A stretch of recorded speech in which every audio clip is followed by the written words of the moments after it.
Today, I'm joined by Gina Inks, the head of marketing at ROI DNA. And for those of you who may not know, ROI DNA is a full service digital marketing agency that really grows revenues for hundreds of B2B companies using digital strategy, digital analytics, and digital marketing. And Gina, I just want to thank you for joining me today. Thank you for having me. Well, first and foremost, let's get into it. Tell us a little bit about yourself and your role at ROI DNA. Yeah, I'm the head of marketing at ROI DNA.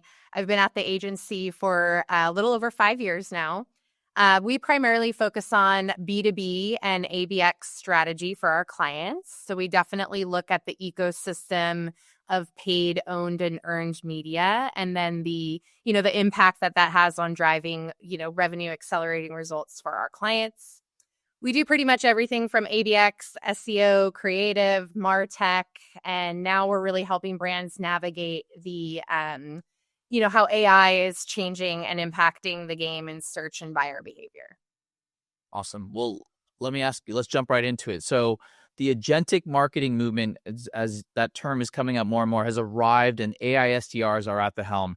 And naturally, with all of our innovation, there's a healthy amount of skepticism. So when AI SDRs first came onto the scene and were coming up in your client conversations, what were you hearing? Like, what was this? Was there any skepticism, and what's been your guidance to customers?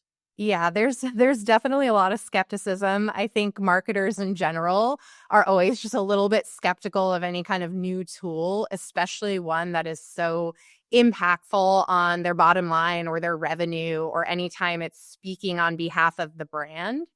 So I think a lot of our clients typically weren't ready for how quick these things were going to be adopted, or they didn't fully understand how, agentic AI differs from a regular chatbot, or how, they were skeptical about how the AI would sound on behalf of their brand, if it could speak and really represent the brand.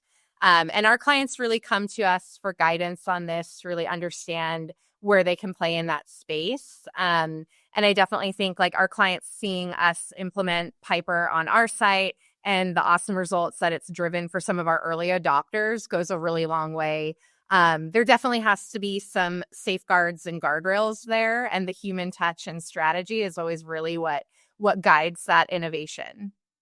Well, what do you think has been really that aha magic moment for those clients that you work with that are evaluating Piper, the AI SDR, and what's changed their perspective? Yeah, we helped our client Flex Central with their evaluation of Piper and the implementation. And I think the proof is obviously in the pudding. But once the client starts seeing the AI speak and like nail that brand tone of voice and be able to speak on their behalf, I think they start becoming a believer there. And really seeing how it supplements the human SDRs, I think, is a huge win as well, because that saves their sales team a lot of time. They can do more in the same amount of time. That really converts a lot of people. I mean, I love it. Seeing is believing. So what were some of the results and ROI that your clients that use Piper started to see that made you a believer?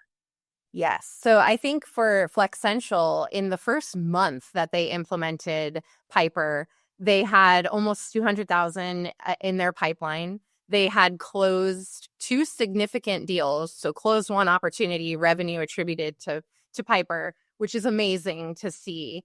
And then on our side, when we started implementing Piper on the ROI DNA site, it really was illuminating for us in terms of highlighting some of the content gaps that we had on our side that really helped us speak better to the actual service offerings that we have for our clients today, and really filling in that journey that our prospects want to see as they're evaluating our services. Well, I mean, just pulling on that a little bit more, what are some of your favorite, most impactful use cases that you've seen, and like how's Piper generating pipeline in ways that you didn't think were possible? Yeah, I think for us, we're going to rely on Piper. It will be central to our growth strategy over the next fiscal year. We're going to rely on Piper to scale our inbound efforts. Right now, our human SDRs are really focused on outbound and one-to-one, and Piper has really helped us with Piper signals be able to look at and kind of craft more of a bespoke approach for our outbound SDRs on certain things to be able to speak to what we know they're warming to or what pages they visited, and really tailor our outreach approach in supplementation with what Piper is doing. So I think that's going to be pretty central. We're not super mature with like our lead scoring and things like that. And so Piper's help kind of filter through a lot of the noise for us as well as we kind of get that off the ground. And so it's been a great tool so far. Awesome. Oh, I mean, lastly, look, there's obviously a lot of skeptics, a lot of haters out there. What would be some advice that you have for those non-believers? Yeah, I think, there's always going to be a healthy amount of skepticism. When it comes to AI and agentic AI, I think now is the time to really recognize that there's a real change on the horizon that actually could have a huge impact on your business's bottom line.